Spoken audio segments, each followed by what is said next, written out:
Ladies and gentlemen, welcome back. This is From Left to Right USA, and you are watching the Captain's Quarters Show. And I'm your host, El Milliner, the Captain. I appreciate you all for joining.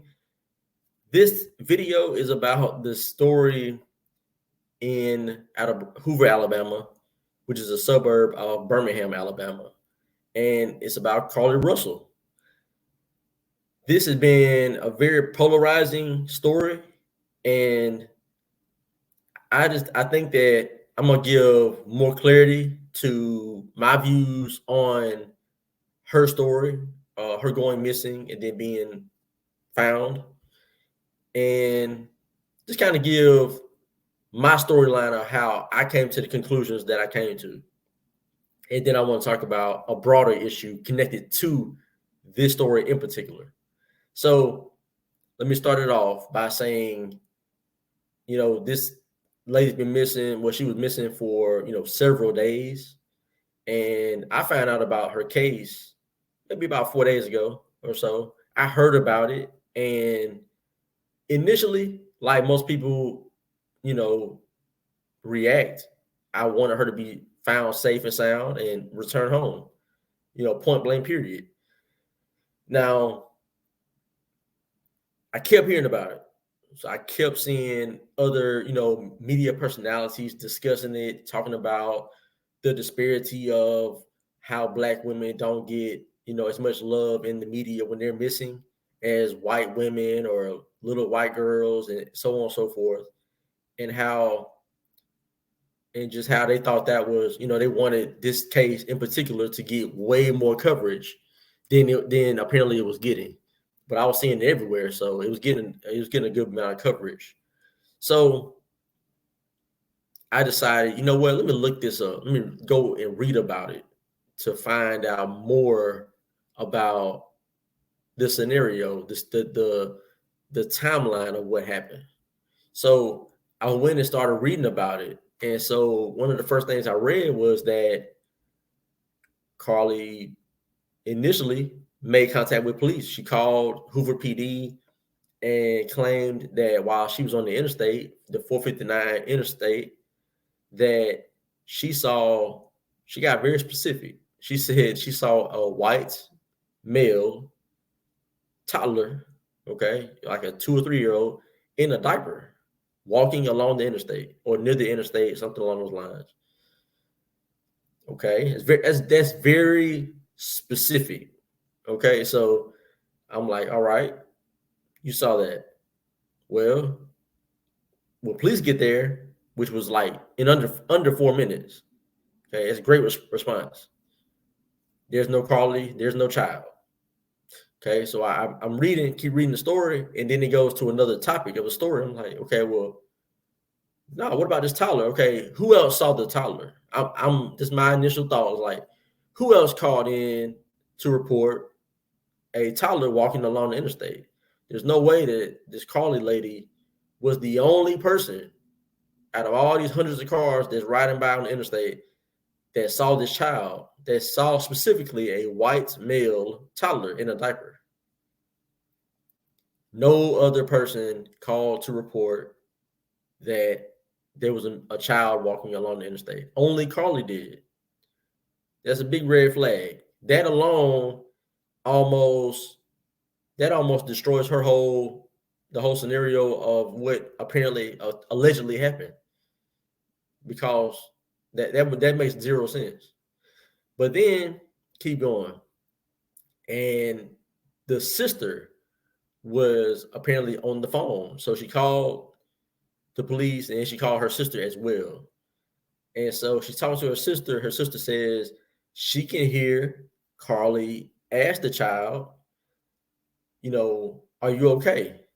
But she couldn't hear the child respond. But she heard Carlee. So Carlee was close enough, allegedly, to the child to ask the child without screaming, because she didn't say she screamed or yelled, like the child was a long way away from her. She's apparently close enough within a few arms, reach, that she said, "Are you okay?" And that she couldn't hear the child say anything. But then there was like a loud sound, like a shout or a scream or something, and then the phone disconnected. Okay. So, like I said, then following that, the police got there. No Carlee, no child. And immediately it went from that happening, the police getting called about this child, to now Carlee Russell has been abducted. She's been kidnapped, taken. That was the scenario that a lot of media outlets pushed. That was the scenario a lot of people on social media pushed. But there was no evidence to prove that, and the police didn't push that idea. The media pushed that. So there again, so if she was close enough to ask the child to, are they okay, then she couldn't just pick the child up and hold the child for 3 minutes until police got there, because they got there very fast, under 4 minutes. She couldn't hold the toddler off on the shoulder in the grass, or even got in her car or something. Like, there's nothing else that could have happened. She couldn't have done that. But instead, there was no child there. There was no Carlee there. Okay, big red flag. And also on that 911 call, which called Hoover PD, she didn't report that, hey, I saw a vehicle, near the child. She didn't say that. So how would somebody just randomly have kidnapped her? She would have seen another vehicle, and she would have, most people with common sense would say, yeah, I saw a child, but I also saw a car. Like, maybe, I don't know if they had a wreck or blowout or something, but there's something, a car is here. Besides me, there's another vehicle. And that's just weird. It's just all around weird already. So you go along, and I'm like, this is not adding up. It's not adding up at all. And the family pushed this whole, she's being abducted, and it's very careless. It's careless to just run with that scenario, but Hoover PD wasn't running with that scenario. They were just saying, hey, there's a missing lady, there's a manhunt for a person who took her. That wasn't what was put out. But people who just aren't thinking, who are just reacting, are just like, yeah, she got abducted, and they're just running with that idea because the sister or whoever claimed that she was on the phone with Carlee, said, this is what happened, and it's nobody's really looking at logic or looking at the facts of what they have versus what we don't have. So I started questioning it, right? So I posted about it. I said, look, this is very questionable. Too many red flags. This scenario is not real. What is being put out into the media, what the media has been pushing, is not real. And a lot of people had pushback on that. They were like, you don't know all the situation. You're prejudging the situation. You should wait until everything comes out. I'm like, but you're not waiting until everything comes out. Like, everybody's saying that she got abducted and kidnapped. You're not paying attention, and you're not waiting for the evidence to come out. You're just running with what you think happened. Well, likewise, I'm looking at the facts of the situation, and I'm saying, based on the facts of what we know, what we don't know, this is a fake scenario. That's what I'm saying about it. So you're saying what you're saying about it. I'm saying what I'm saying about it. Right? So don't tell me to not have an opinion about it, because you're giving your opinion. So anyway,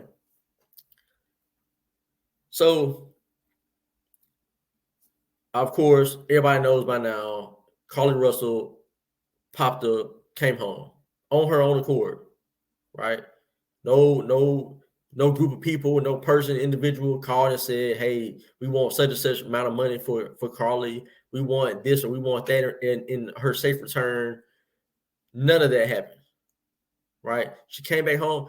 Nothing has come out and said where she stated anything about, where she was, what kind of house she was in, a building was she in, was she chained up, what kind of vehicle took her. None of this has come out, because guess what?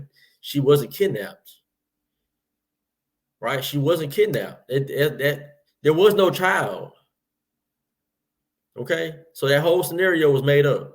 Now people are saying, well, why would she lie about that? Well, there's a lot of people lie about things all the time for various reasons.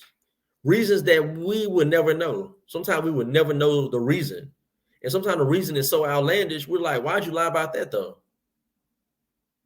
People lie about stuff all the time. Jussie Smollett lied and said that he was attacked by two white supremacists with MAGA hats on that told him, call him racial names and racial and homophobic names, right? Made up scenario. And this man's a TV actress. No, excuse me, an actor. So a person of his level, his status, even he lied. People lie about stuff all the time. So asking that question doesn't verify her story, because you can't fathom why she would do it. Maybe she's just mentally unstable. Maybe that's why the police didn't want to just release it, because they knew about this stuff early on. Maybe they just didn't want to release and say, hey, this lady's mentally unstable. Maybe they didn't want to paint her in a certain light, because they didn't want their police department to be looked at in a certain way before all the evidence, before she got back home. I'm saying before she came back home. Maybe they didn't want to out her like that and give the public a negative view of her, so then they don't care about finding her anymore. Is that possible or no? That's how I see that. So I think they knew about it already. And so this all leads me to a bigger, broader issue. Because now Carlee's back home, thank God. People was like, it's a miracle, thank God. Look, she was gone. She wanted to be missing until she didn't want to be missing anymore. The pressure, in my personal opinion, the pressure got too great. The nation knew about her. The whole state of Alabama was looking for her. There's like a $60,000 reward for her return, and it got too much, and she decided, hey, let me go on back home. The gig is up. Let me go home. That's my personal opinion, based on the facts. Now, moving her to the side, the bigger issue is in Black America, so many Black media personalities had so many things to say about this case. They used her name to push this idea that there's this disparity of Black females in the media when they go missing. Little Black girls or Black women, they're not talked about at the level that white women are talked about when they go missing. And so they use this situation and this whole abduction. That's the biggest thing about it. The abduction, the kidnapping, they wanted to use that to their advantage to talk about the big issue. But here's the problem. When in Black America, Black Americans have been so demoralized and brainwashed over decades to where they'll grab on to anything that they believe is a real situation, right? With no logic, no understanding, they just emotionally connect to it, all because it's a Black woman. There was no evidence in the Carlee case to prove anything that was being put into media or on social media. There was no evidence, but the overwhelming majority of Black people were all on board of she was abducted, and that they were so emotionally connected. Like, this Black queen is missing. We got to find this Black queen, a woman that they never met before in their life, never will meet her, don't know her from a hill of beans, don't know her family, nothing. They just jump on board because she's Black. That's an issue, because you run into these situations like these Jussie Smollett's, and now this situation where this person looks like they decided to be missing. It's a grown woman. This is not a 5-year-old. This is a 25-year-old woman. And instead of people looking at it through a lens of clarity and understanding and logic, they put color over everything.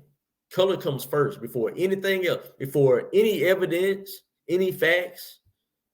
All they need is to know what color the person is. Now, if the person comes out, if it comes out that the person was a Trump supporter, well, they're gonna turn it back on that person real quick. But as long as they're a Biden supporting black person, a Democrat supporting black person, or as long as they know or they don't know otherwise, they'll be all for that person. Justice Smollett was a great example. Super liberal, gay, black, claimed the most outlandish story, and black people were like, "Oh my God, this is terrible. This is the America we live in." All lies. Here we are in this situation. It was too juicy. It was just too much. It was too exaggerated. You saw a toddler on the side of the road, and you're the only person that saw a toddler on the side of the road. Come on. Like,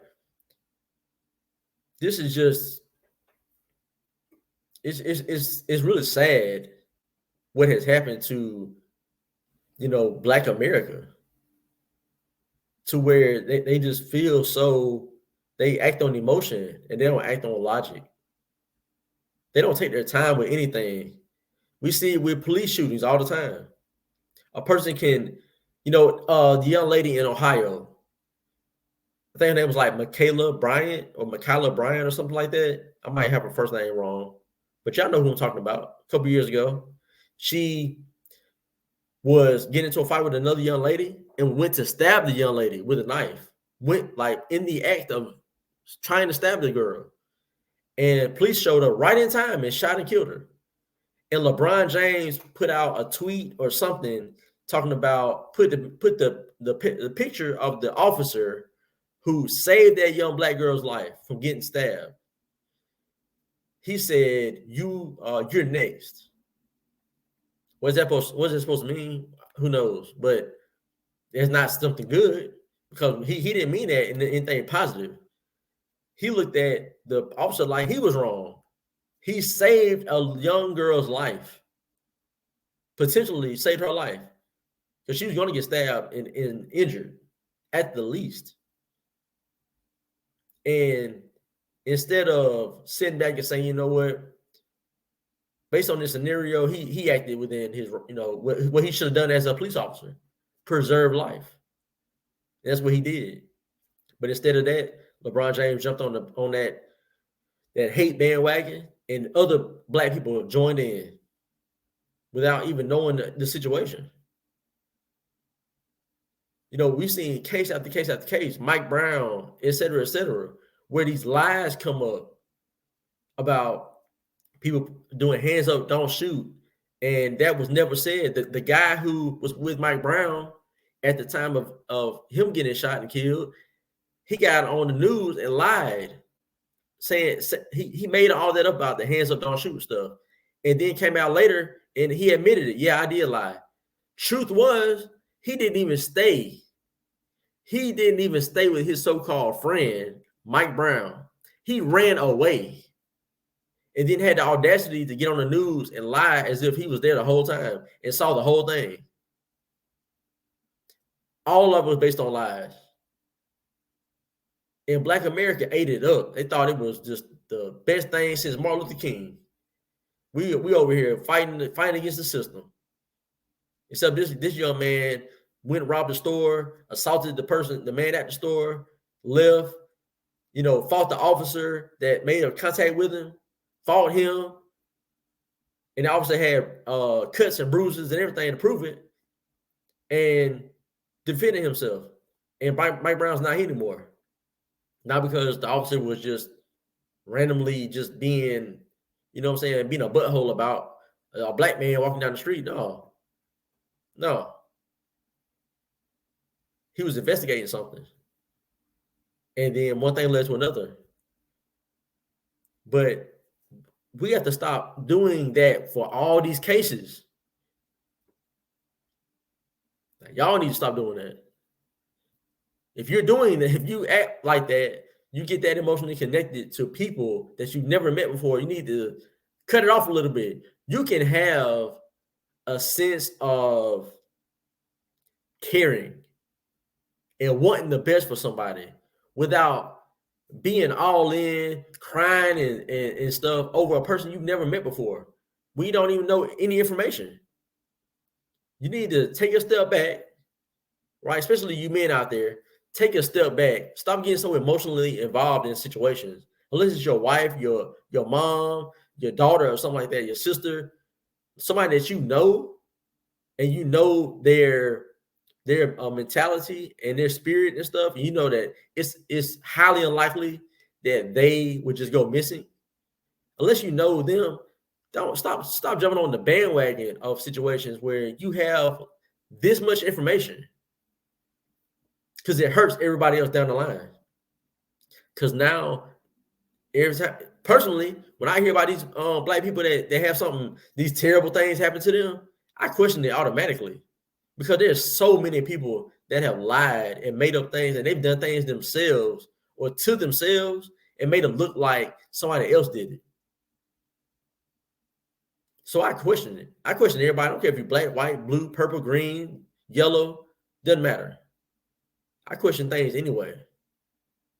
I care about somebody's well-being, but at the same time, I'm going to look at it. I just look at it differently. You know, I guess God gave me a gift of like discernment and looking at things with clarity and not just reacting to it, but kind of sitting back and engaging what the scenario is before I just react to it, jump out the window or go chase after something and there's a cliff right there, a 400-foot drop. And what a lot of people do is they chase after these stories. They get all in on it, and they go right off that cliff where you didn't have to. Take a step back and just take your time with these cases. You don't have to always just go all in. You don't have to. But I will end by saying this. I'm glad Carlee is home.